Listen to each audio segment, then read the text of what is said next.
Today I want to share with you 7 bad money habits that may be holding you back from reaching financial success. They may be minuscule to you or harmless, but I promise you these 7 steps will increase your wealth, they will increase your happiness, and over time make a huge impact. From overspending and not investing, I want to show you ways that you can break these habits to reach that financial success. The main one that I see is they do not live below their means. And what I mean by this is just because you get a raise at work or a bonus or whatever it may be, do not go and up your finances. It's a constant race, and if people are making here, they spend here, and if they get a raise, they begin to spend naturally just as much. So always keep this in the back of your mind to live below your means. It's hard not to fall into the trap of keeping up with the Joneses, or going out and buying the next new iPhone, or going out and buying the newest car. But at the end of the day, you have to remember that money cannot buy you happiness. Money will never buy you happiness. So with that, instead of buying and spending money that you do not have, focus on the things that you truly want and save for them. Stay living within your means and save money, put it aside for your plan, which we'll get to later in the video. Have a piece of the pie to buy those things that you actually really want. Don't go impulse buy and buy everything that you want. You need to maintain living within your means. Bad habit number 2 is simply not having a budget. Most people don't even know where their money is going. And if you don't have a budget, you're more likely to overspend. We all know we have bills. We all know there's food and gas, things that we have to buy. But by creating that budget, you physically see where your money is going, and it's easier to keep track of everything so you're not overspending. Another reason to create that budget, it gives you a better picture on where and when you'll have a certain amount. And obviously you can't pinpoint everything down to the penny, but it gives a clear picture of your financial goals and where you want to be and where you're headed. Bad habit number 3, you need to be saving some sort of money. Set some sort of money aside for when those bad days come. Your furnace goes out, your car breaks down. You need to have that supply, that small supply of cash to cover those expenses. A lot of people don't have that small bubble of cash. So when those extra expenses come up, they are blowing their pot of money that they already saved up. Bad habit number 4, not investing.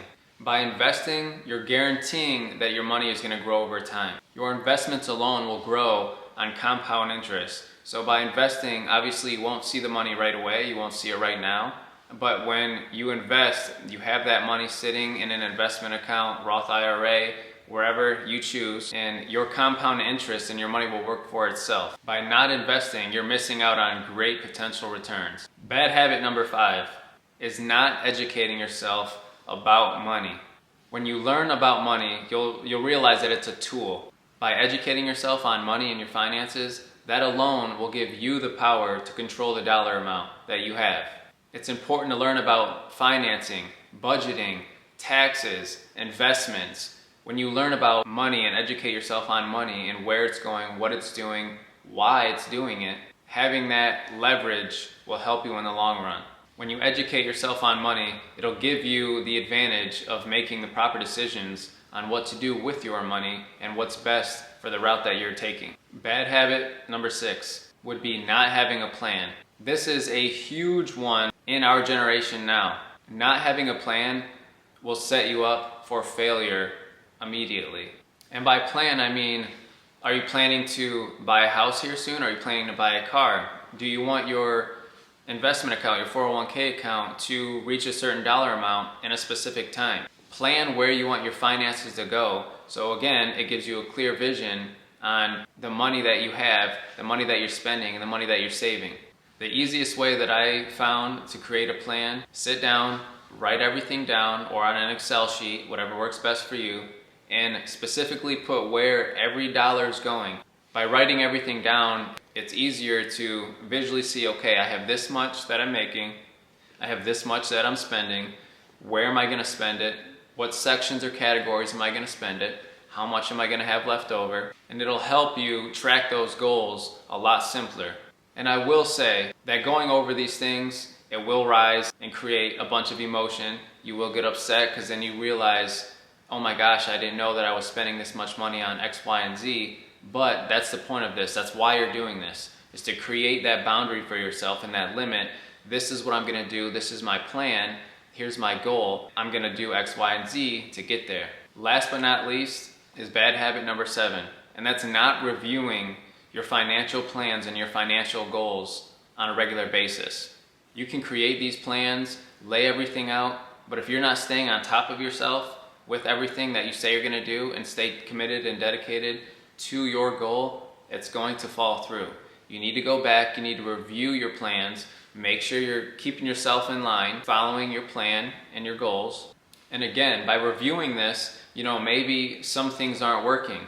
Maybe the way of spending this and paying off this credit card is not working.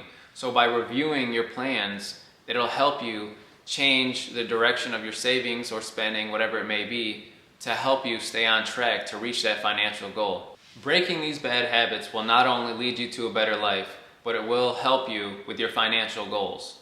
Whether you're in your 20s, 30s, or in your 50s or 60s, there's never a right time to start and focus on your finances than right now. With good habits, staying committed, staying dedicated to yourself and your plan, you can turn your finances around immediately.